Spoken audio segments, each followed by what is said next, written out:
Hey, what's up, guys? And what's up, Sussex Squad? Y'all sit down. We got to talk about what's going on with Prince Harry, Meghan, William's hostile takeover of Scentable. Y'all, this is getting more like Cloak and Dagger every day.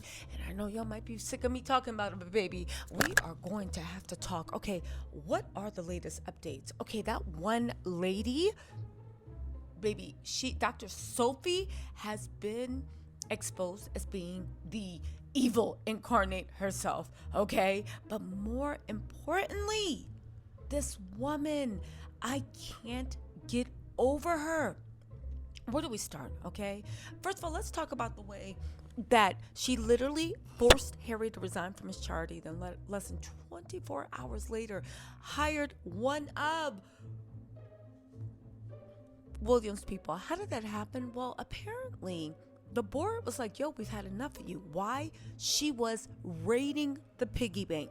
She changed the mission from helping children who are HIV positive, which was Diana and also Prince Cecil's mission, and along with Prince Harry, to wealth inequality, climate issues. Sound familiar? Sound like Earthshot? Climate issues, and of course, other issues. Now, I know what you're saying. What's wrong with expanding? Well, the fact that she raided the piggy banks to pay her consultants over $500,000 at least. Get this. Remember that polo match that they had? Yeah. She got into an argument with the biggest funder, so that polo match was canceled. But one thing that everybody's talking about is the fact that the way all the trustees started questioning her, demanded her resignation, and also they literally all left with Harry. So basically, the only thing that's left in the charity is her and that charity's name. Now, listen, a lot of sources say that she was doing it because she was going around trying to get the charity to say bad things about Harry and Meghan, or at the very least to get dirt on Harry. Luckily, Harry is a man of principle. I will say this, right? If Harry was up to William's antics, the way his rose parties and garden parties and all the other stuff, you know what I'm saying? Being on the rose bushes, on his knees. If all that was if all that was true, right? They would have been found out. They are waiting for Harry to have a mistress, to be called cheating, to be flirting, to do. The fact that they cannot get Harry lets me know Harry is literally walking like he is talking. But they're saying Dr. Sophie, and this was what rang the alarm bell with the trustees, Dr. Sophie was quietly whispering, trying to get any dirt she could on Harry. As a matter of fact, you know what we want to talk about? Because this is important. As a matter of fact, I think all this nonsense that's happened has for real been a direct response. When I say direct response, I mean direct response, right? Class, do you know the answer? It's been a direct response to the fact of Harry and Meghan going on royal tours. The fact that they split Sussex into two. Meghan's gonna handle what she loves, the homemaking, Martha Stewart, basically you already know with Love Meghan. She is rebranding the Tig, right? But Harry was going to keep doing charitable endeavors. They are trying to take every single charity Harry has through hostile takeover. And William said that when a push comes to shove, guess what? When he's king, Meghan's not going to be able to make money off of the Sussex names. What are you going to do? Take the Sussex? You know, it'd be the real gag, and I hope Meghan did do that. Trademark Meghan the Duchess of Sussex in America, because America trade law patent UK rights don't transfer over here. So I can literally patent myself Prince Charles, Prince William. The only thing is nobody cares about them, so nobody really does it. But anyway, enough jokes. Let's get back on track. Because they instituted a hostile takeover every step of the way. And the more that comes out, the more it's obvious that this woman is Thomas Markle 2.0. Now, the really scary thing about this, and when I say scary, I mean really scary, this woman is parroting everything that Thomas Markle has ever said about Harry and Meghan. And again, I'm not saying those words came out of Thomas Markle's heart. No, he was paid to say them.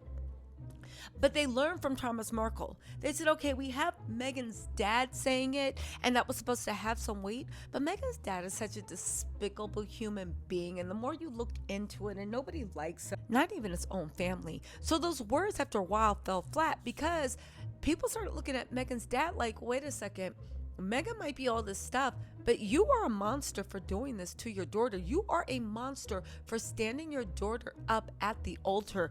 You are a monster for trying to destroy her while she was attacked. So they learned, because one thing I will say about the British monarchy, they are very cunning, manipulative, and they learn. So they said, you know what we'll do this time?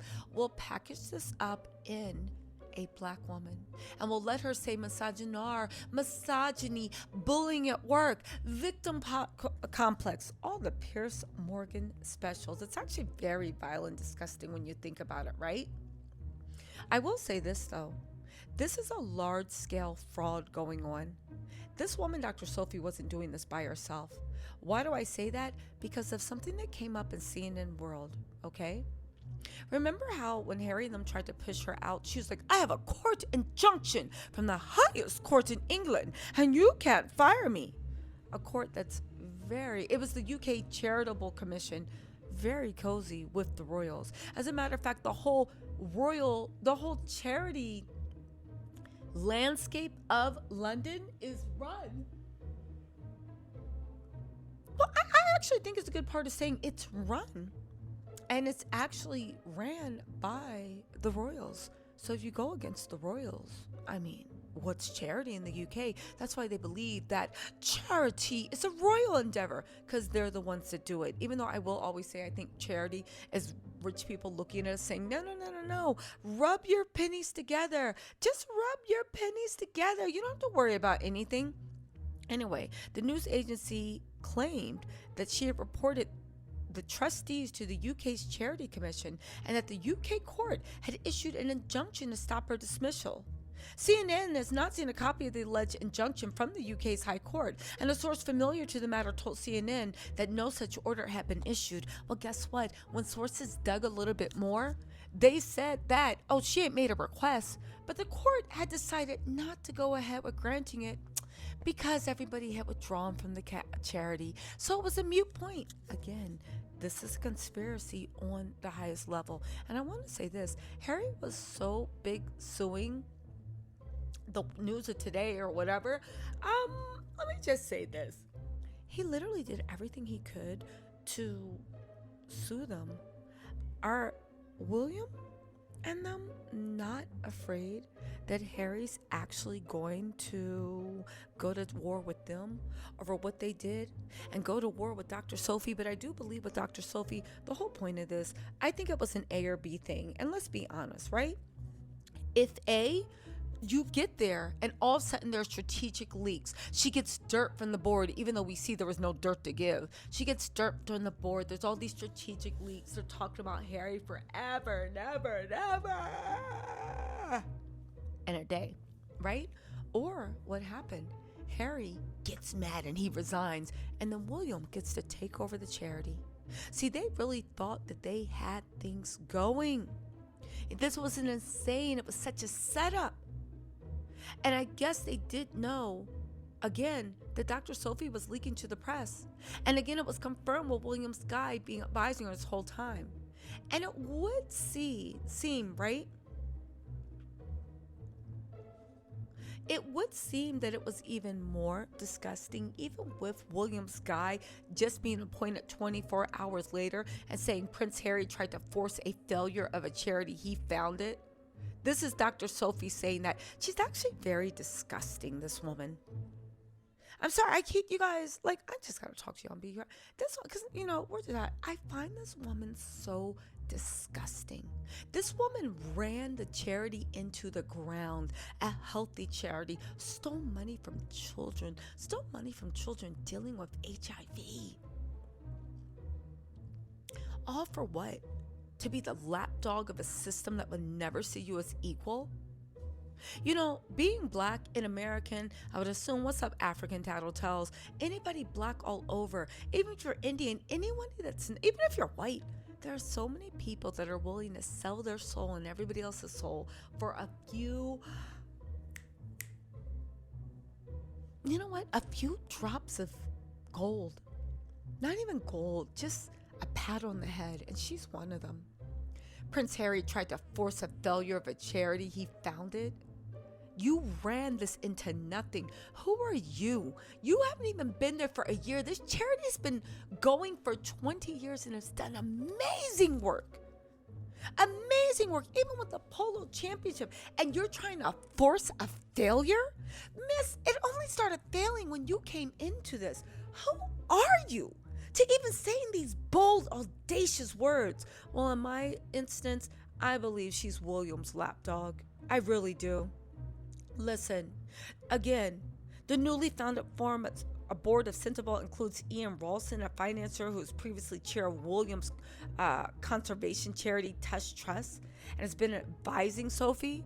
This woman, and again, I see how the British Empire was able to colonize, because there's always a few people like Dr. Sophie that are willing to do whatever they need to do.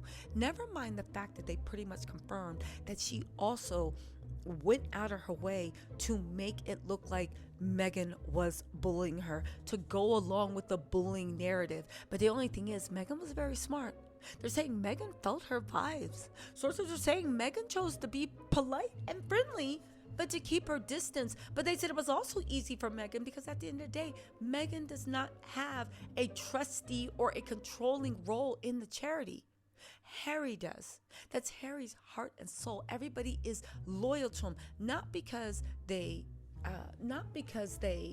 care about Harry over the charity, not because they're trying to kiss Harry's butt, but because they admire the work that Harry, along with Prince Cecil, along with all the other trustees, are doing. They admire, they trust, and they stand by.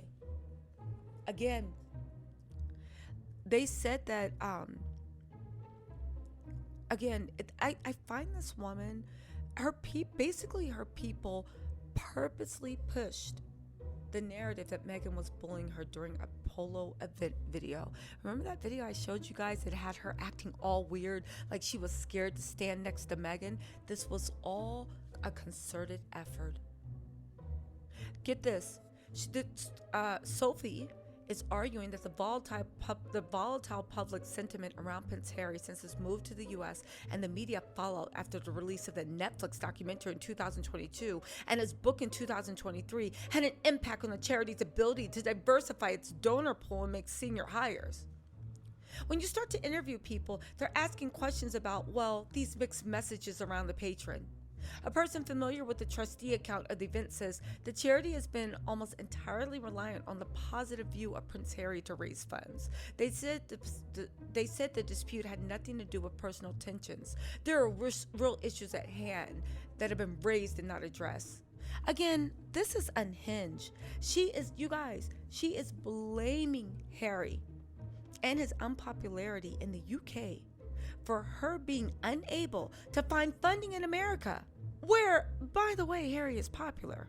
Yeah, you guys, this has Charles and William's hands all over it.